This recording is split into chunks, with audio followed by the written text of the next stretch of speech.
السلام عليكم ورحمة الله وبركاته. أيوة، دي ساعة الأذان، دي الساعة اللي بنقعد نستناها طول النهار. بس رمضان ده الحمد لله الحمد لله حلو أوي أوي. الجو فيه حلو، مفيش عطش جامد مفيش جوع جامد، الجو حلو يعني ومناسب وملائم.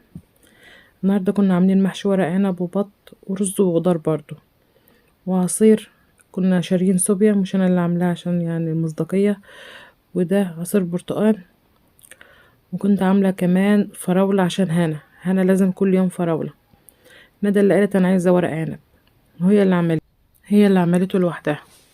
انا كنت عايزه اكبر الدور واعمل كرومب. عندي كرومب متفرز زي ما انتوا عارفين، كنا مفرزينه مع بعض قبل كده، ولما بيخلص بجيب غيره وبعمله وبحطه في الفريزر.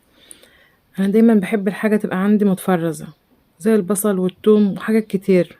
يعني البصل ده اللي انا هحشبه البطه كنت عينه في الفريزر، بجيب كميه، لازم اعمل حاجه بزود شويه وعين الباقي في الفريزر. حتى الطماطم بزود طماطم وعين الباقي في الفريزر.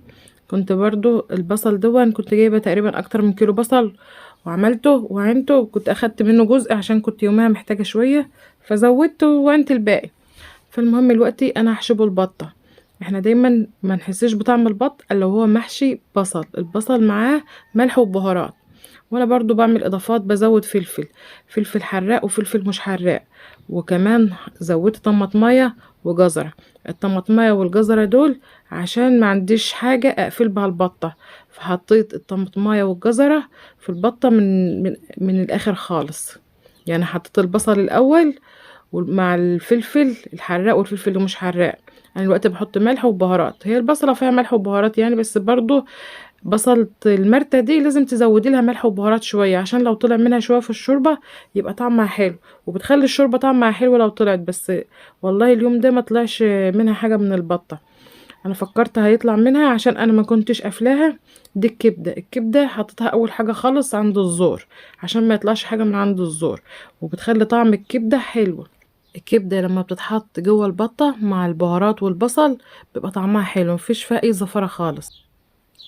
وكمان حطيت زبيب.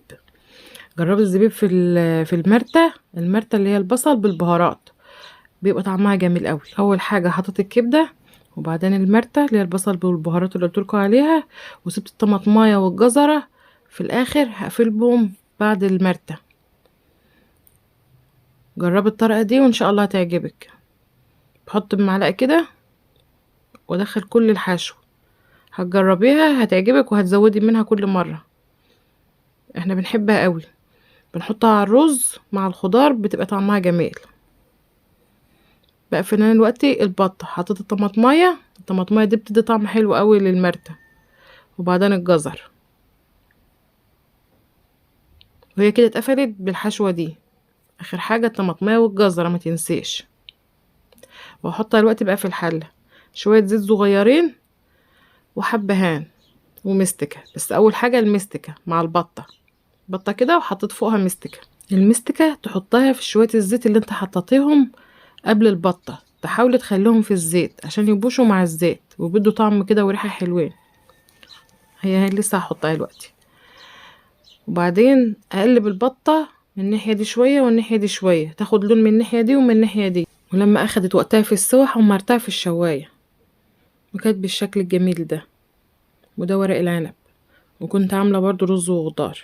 ده هنا، ايد هنا، ده الخضار كوسة وبطاطس. وبألف هنا، ما تنسيش اللايك والاشتراك، ولو في اي تعليق ابعتيلي، اكتبيلي في الكومنتات ايه رأيكم. الصوبيا والبرتقال والفراولة.